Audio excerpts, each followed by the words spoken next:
अस्सलाम वालेकुम दोस्तों, क्या हाल चाल हैं आप सबके। उम्मीद है कि सब खैरियत से होंगे। आज हम बनाने जा रहे हैं लोबिया की दाल, जो कि बहुत ही मज़ेदार और बहुत ही आसानी से बनने वाली रेसिपी है। तो चलते हैं रेसिपी की तरफ। तो सबसे पहले चूल्हे पे प्रेशर कुकर में थोड़े से पानी में लोबिया की दाल को बॉईल होने के लिए रखा है, और साथ ही साथ एक टमाटर और एक प्याज को चॉपर में इस तरह से चॉप कर लेना है।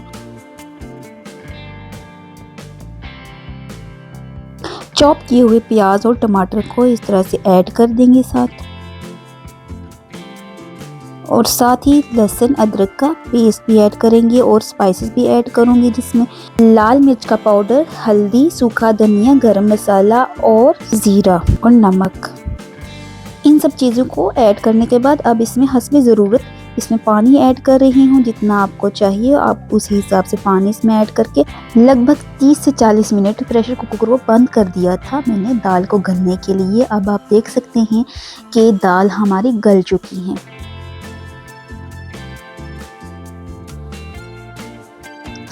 अब एक अलग से पैन में ऑयल को गर्म होने के लिए रखा है। अब इसमें जिंजर गार्लिक का पेस्ट ऐड कर रही हूँ और इसको हल्का ब्राउन होने तक इसको भून लेना है।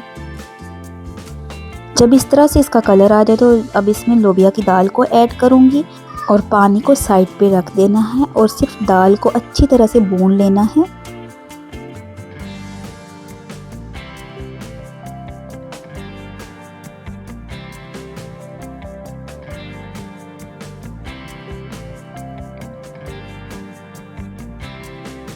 यहाँ पे थोड़ा सा ज़ीरा और सूखा धनिया ऐड कर रही हूँ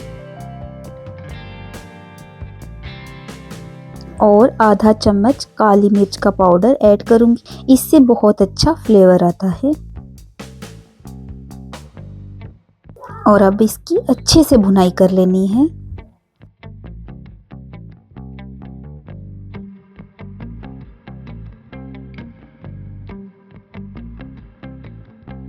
अभी जो दाल का पानी साइड पे रखा था उसको थोड़ा सा ऐड करूँगी।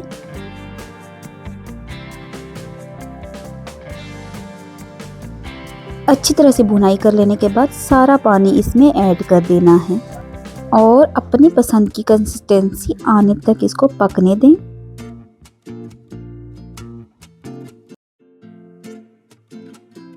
अभी आप देख सकते हैं कि दाल बिल्कुल बनकर रेडी है।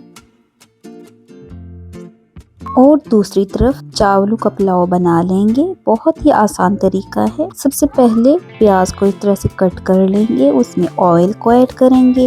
प्याज जब डार्क ब्राउन हो जाए तो इसमें थोड़ा सा बॉईल किया हुआ पानी ऐड करूँगी। कलर आ जाने के बाद प्याज को निकाल दूँगी इसमें से। अब इसमें नमक ऐड करूँगी और ज़ीरा ऐड करूँगी और अब इसमें बाकी का बॉईल किया हुआ पानी ऐड करूँगी। 3 कप चावलों के और 6 कप पानी के मैंने बॉईल करके रखे थे और अब इसमें चावलों को ऐड करूँगी।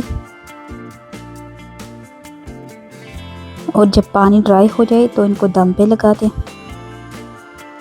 और अभी हमारी लोबिया की दाल और चावल बिल्कुल बनकर रेडी हैं। बहुत ही मज़ेदार और बहुत ही आसानी से बनने वाली रेसिपी है। आप भी ज़रूर ट्राई करें और वीडियो को लाइक, कमेंट्स और शेयर और चैनल को भी सब्सक्राइब कर दें। शुक्रिया।